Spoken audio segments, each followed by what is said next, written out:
O principal efeito da testosterona é fazer o esforço parecer bom.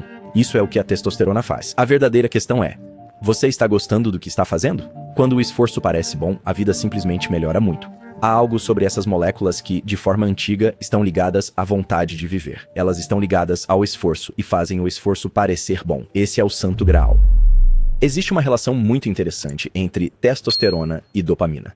A dopamina e a testosterona estão intimamente relacionadas no sistema pituitário.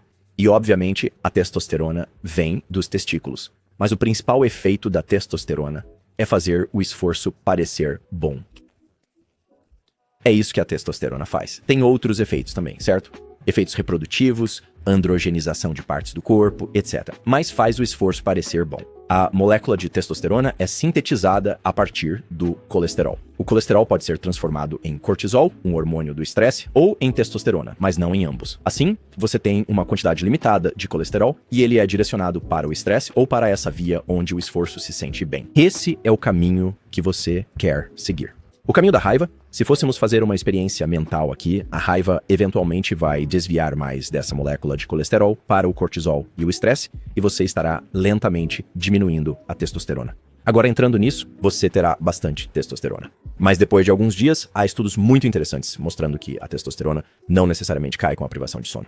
Isso é um pouco de um mito. A verdadeira questão é: você está gostando do que está fazendo? Se você puder simplesmente se convencer, ou, idealmente, se puder simplesmente se divertir, você vai manter ou talvez até aumentar os níveis de testosterona, o que fará o esforço parecer bom.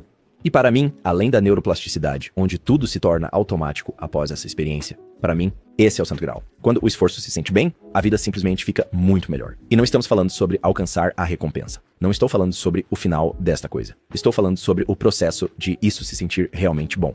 E então há algo sobre essas moléculas que, de uma maneira antiga em todos os organismos, todos os mamíferos, pelo que sabemos, estão ligados à vontade de viver. Eles estão ligados ao esforço e a tornar o esforço prazeroso, o que tem sido fundamental para a evolução da nossa espécie. Eu sempre digo que as pessoas pensam que o oposto da testosterona é o estrogênio, mas não é.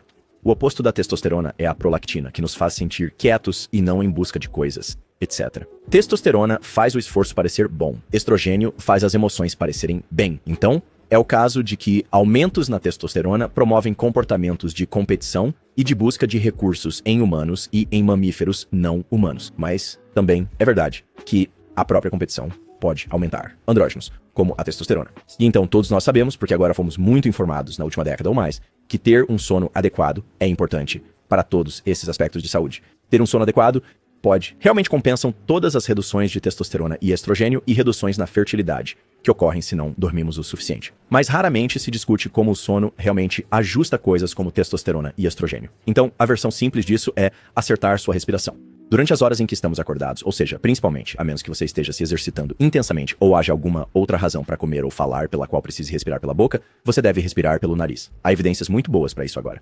E durante o sono, você também deve respirar pelo nariz, porque isso vai aumentar a quantidade de oxigênio que está entrando no seu sistema e a quantidade de dióxido de carbono que você está eliminando. Há outros efeitos positivos disso também, mas basicamente você está reduzindo a apneia. Prender a respiração durante o sono leva ao acúmulo de dióxido de carbono e ao aumento de cortisol, que então reduz a testosterona e o estrogênio de formas negativas em todos os sexos, certo? Então, a versão simples disso é ajustar sua respiração. E muitos de vocês já me ouviram falar sobre isso antes, e eu não vou prolongar o ponto que ver luz brilhante na primeira hora após acordar, seja de luz artificial ou, idealmente, da luz solar, tem efeitos poderosos no sono e na vigília. Isso se traduz no protocolo de: se você quer otimizar testosterona e estrogênio, você precisa ajustar seu comportamento de exposição à luz corretamente. Não se trata apenas de otimizar seu sono, o que também é importante. Trata-se de obter uma quantidade suficiente de luz nos seus olhos para ter níveis adequados de dopamina. Portanto, os protocolos simples para isso que já revi antes, mas significa obter de 2 a 10 minutos de exposição à luz brilhante nos seus olhos no início do dia.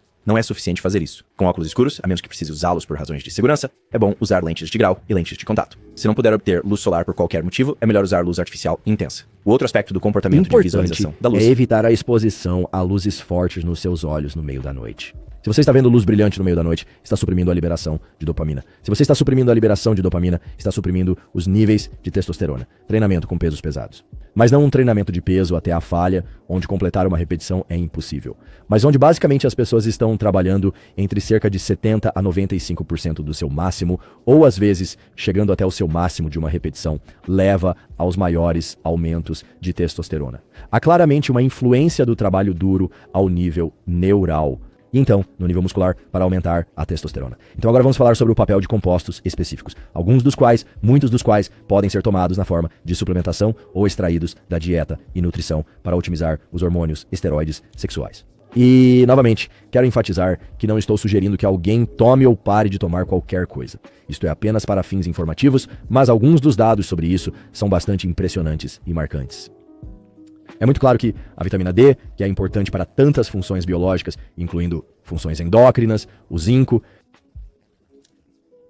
magnésio, creatina, é muito claro que algo sobre a creatina, embora o mecanismo não seja exatamente claro, aumenta a 5-alfa-redutase,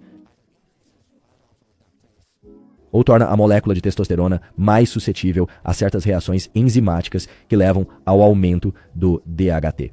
DHT, de hidrotestosterona, tem esse papel dramático em criar uma espécie de masculinização do cérebro durante o período pré-natal. Ele também define a característica sexual primária do crescimento do pênis, etc.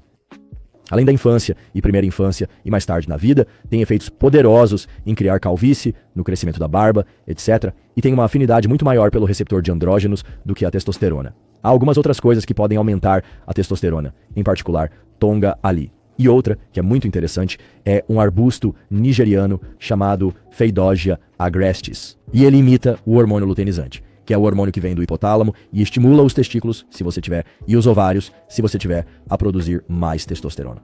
E assim, esses dois suplementos herbais juntos podem dar um aumento significativo no testosterona livre e ativa. Então você disse que Tongkat Ali pode te dar 100 a 200? Sim, por aí.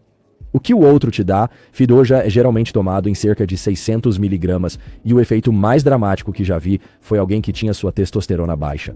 Acho que era algo como uns 200 baixos e ele conseguiu subir para a faixa dos 700. Mas isso é uma exceção, certo? A maioria das pessoas vai ver um aumento de cerca de 300 a 400 pontos. E foi isso que os dois juntos fizeram sinergisticamente? Phaedogia, na verdade, faz os testículos crescerem. É uma diferença perceptível.